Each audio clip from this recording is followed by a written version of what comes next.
ನಮಸ್ಕಾರ ಸ್ನೇಹಿತರೆ, ಕಲಾ ಸಂಗಮ ಚಾನೆಲ್ಗೆ ನಿಮ್ಮೆಲ್ಲರಿಗೂ ಸ್ವಾಗತ.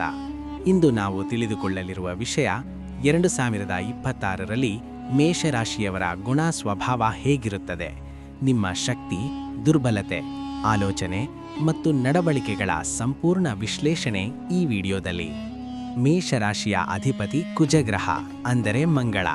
ಅದರ ಪರಿಣಾಮವಾಗಿ ಮೇಷರಾಶಿಯವರು ಶಕ್ತಿಶಾಲಿಗಳು, ಧೈರ್ಯವಂತರು, ತಕ್ಷಣ ನಿರ್ಧಾರ ತೆಗೆದುಕೊಳ್ಳುವವರು, ನಾಯಕತ್ವ ಗುಣ ಹೊಂದಿರುವವರು.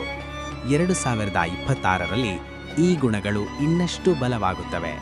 2026ರಲ್ಲಿ ಮೇಷರಾಶಿಯವರ ಮನೋಭಾವ.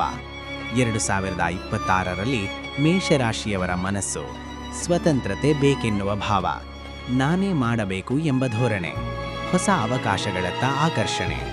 ಆದರೆ ಅತಿಯಾದ ಆತುರ, ತಾಳ್ಮೆ ಕೊರತೆ ಇವು ನಿಮ್ಮ ಪರೀಕ್ಷೆಯಾಗಬಹುದು. ಮೇಷರಾಶಿಯ ಉತ್ತಮ ಗುಣಗಳು. 2026ರಲ್ಲಿ ಸ್ಪಷ್ಟವಾಗಿ ಕಾಣಿಸುವ ಉತ್ತಮ ಗುಣಗಳು: ನೇರ ಮಾತು, ಸತ್ಯವಾದ ಸ್ನೇಹ, ಅಪಾಯ ಎದುರಿಸುವ ಧೈರ್ಯ, ಕಷ್ಟದಲ್ಲಿರುವವರಿಗೆ ಸಹಾಯ ಮಾಡುವ ಮನಸ್ಸು, ಸೋಲನ್ನೇ ಒಪ್ಪದ ಹಠ. ಜನ ನಿಮ್ಮನ್ನು ಸ್ಟ್ರಾಂಗ್ ಪರ್ಸನಾಲಿಟಿ ಎಂದು ಗುರುತಿಸುತ್ತಾರೆ. ದುರ್ಬಲ ಗುಣಗಳು ಅಂದರೆ ಎಚ್ಚರಿಕೆ.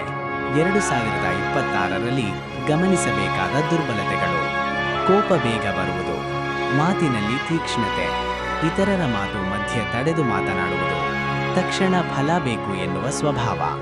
ಇವು ನಿಯಂತ್ರಣದಲ್ಲಿರದಿದ್ದರೆ ಸಂಬಂಧಗಳಿಗೆ ಹಾನಿ. ಸಂಬಂಧ ಮತ್ತು ಕುಟುಂಬದಲ್ಲಿ ಸ್ವಭಾವ. ಕುಟುಂಬದಲ್ಲಿ ಮೇಷರಾಶಿಯವರು ಜವಾಬ್ದಾರಿಯುತರು, ರಕ್ಷಕ ಸ್ವಭಾವದವರು, ಆದರೆ ತಮ್ಮ ಮಾತೆ ನಡೆಯಬೇಕು ಅನ್ನುವ ಗುಣ. 2026ರಲ್ಲಿ ಸಹನೆ, ಕೇಳುವ ಗುಣ ಅಭ್ಯಾಸ ಮಾಡಿದರೆ ಕುಟುಂಬದಲ್ಲಿ ಶಾಂತಿ. ಕೆಲಸ ಮತ್ತು ಸಮಾಜದಲ್ಲಿ ವ್ಯಕ್ತಿತ್ವ. ಕೆಲಸದಲ್ಲಿ ಮೇಷರಾಶಿಯವರು ನಾಯಕತ್ವ ವಹಿಸುವವರು, ಹೊಸ ಐಡಿಯಾಗಳಿಗೆ ಮುಂದಾಗುವವರು, ರಿಸ್ಕ್ ತೆಗೆದುಕೊಳ್ಳುವವರು. 2026ರಲ್ಲಿ ನಿಮ್ಮ ಆತ್ಮವಿಶ್ವಾಸ ಜನರನ್ನು ಆಕರ್ಷಿಸುತ್ತದೆ, ಆದರೆ ತಂಡದ ಕೆಲಸದಲ್ಲಿ ಹೊಂದಾಣಿಕೆ ಬೇಕು. 2026ರ ಪ್ರಮುಖ ಪಾಠ. 2026 ಮೇಷರಾಶಿಯವರ ಜೀವನ ಪಾಠ. ಶಕ್ತಿ ಇದ್ದರೆ ಸಾಕಲ್ಲ, ಅದನ್ನು ನಿಯಂತ್ರಿಸುವ ಜ್ಞಾನವೂ ಬೇಕು.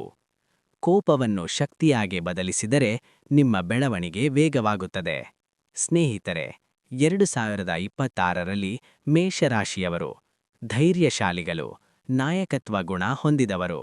ಆದರೆ ತಾಳ್ಮೆ ಕಲಿತರೆ ಜೀವನದಲ್ಲಿ ದೊಡ್ಡ ಮಟ್ಟದ ಯಶಸ್ಸು ಸಾಧ್ಯ. ಈ ವಿಡಿಯೋ ನಿಮಗೆ ಉಪಯೋಗವಾದರೆ ಲೈಕ್ ಮಾಡಿ, ಶೇರ್ ಮಾಡಿ, ಕಲಾ ಸಂಗಮ ಚಾನೆಲ್ ಸಬ್ಸ್ಕ್ರೈಬ್ ಮಾಡಿ. ಜೈ ಮೇಷರಾಶಿ.